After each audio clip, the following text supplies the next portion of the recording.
Quand j'ai démarré mon entreprise, c'était en octobre 2007, j'étais plein d'énergie, plein d'enthousiasme et surtout prêt à travailler à fond pour que mon projet réussisse.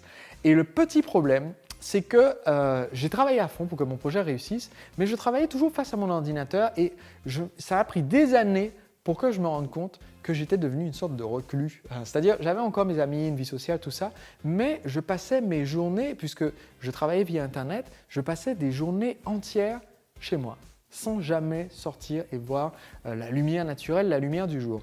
Et ce qui a commencé à se produire, c'est que j'ai remarqué que sur les périodes d'hiver, à partir du mois de novembre et jusqu'au mois de février, je commençais à avoir de sacrés coups de blues. Je commençais vraiment à remettre en question la vie. Est-ce que j'ai bien fait de démarrer une entreprise? Est-ce que j'atteins mon vrai potentiel? Est-ce que je suis un bon ami?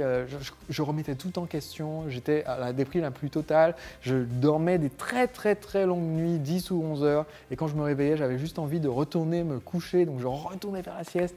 J'étais déprimé. Et au bout d'un moment, ce qui s'est passé, c'est que ma compagne Cécile m'a dit « mais écoute, il faut faire quelque chose quoi ».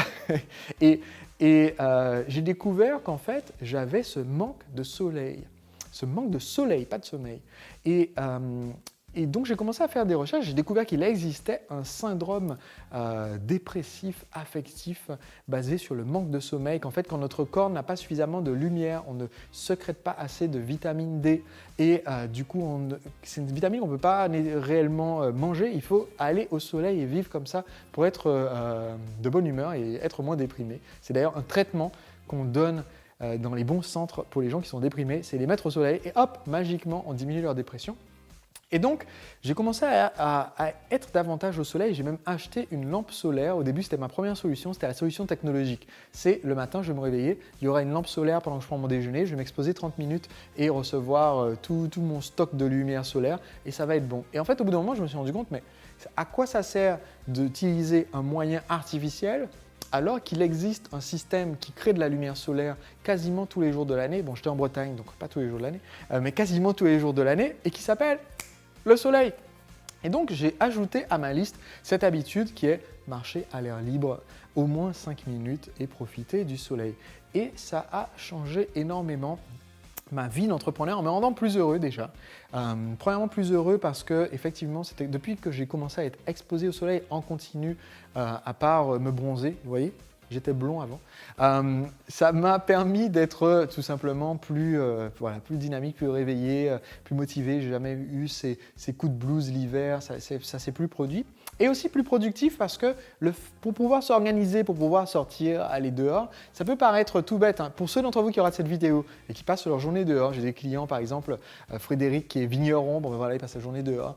Mais pour ceux qui passent leur journée face à un ordinateur, vous allez vous rendre compte petit à petit que ça bouffe un peu tout et que si on ne restreint pas les heures, si on ne leur donne pas une limite en disant ben voilà, ça c'est la fin de mon pomodoro, c'est-à-dire ma séquence de travail de tant de minutes, je vous ai déjà partagé ça dans une autre vidéo, je vous ai même donné dans cette autre vidéo la durée optimale pendant laquelle il faut travailler et faire des pauses.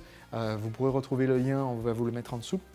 Et donc, ça permet de se dire ok, je m'organise de façon à avoir ce temps de pause où je vais respirer. Et les grands espaces, en plus, ça augmente votre créativité, le fait d'être dans des grands espaces, dans des espaces naturels. Je parlerai dans une prochaine vidéo de l'importance d'être au contact d'un milieu naturel, c'est un autre sujet. Mais là, l'importance d'être à l'air libre et au contact avec le soleil, c'est quelque chose qui peut effectivement changer votre vie d'entrepreneur et c'est une habitude très facile. Alors, chaque semaine, je vous montre mon score, c'est-à-dire que j'utilise une application qui s'appelle Habitlist qui me permet de faire le suivi de mes habitudes et mon score là-dessus est de 76%. Sur les dernières semaines, j'ai augmenté 81% parce qu'il vous donne votre score récent et votre score depuis le tout début. Et donc, ça veut dire 80%, ça veut dire 4 jours sur 5 que je passe ce temps dehors. Ça veut dire qu'il reste encore un jour sur 5 où je suis à l'intérieur et je suis sur mon ordinateur en train d'écrire mon bouquin et la fin de la journée arrive et je ne suis pas sorti me balader dans un jardin, un parc ou autre.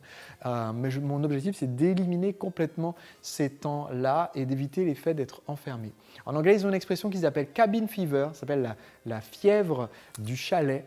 Et ça désigne en fait la façon dont on commence à devenir nerveux et irritable et désagréable quand on reste enfermé pendant plusieurs jours d'affilée sans voir la lumière du jour. Et c'est quelque chose qui est un vrai phénomène, ça existe vraiment. Et si vous vous sentez irrité, c'est peut-être parce que vous ne passez pas assez de temps dehors. Donc je voulais partager avec vous cette habitude toute simple, ce rituel de l'entrepreneur qui peut vous rendre plus heureux et plus productif.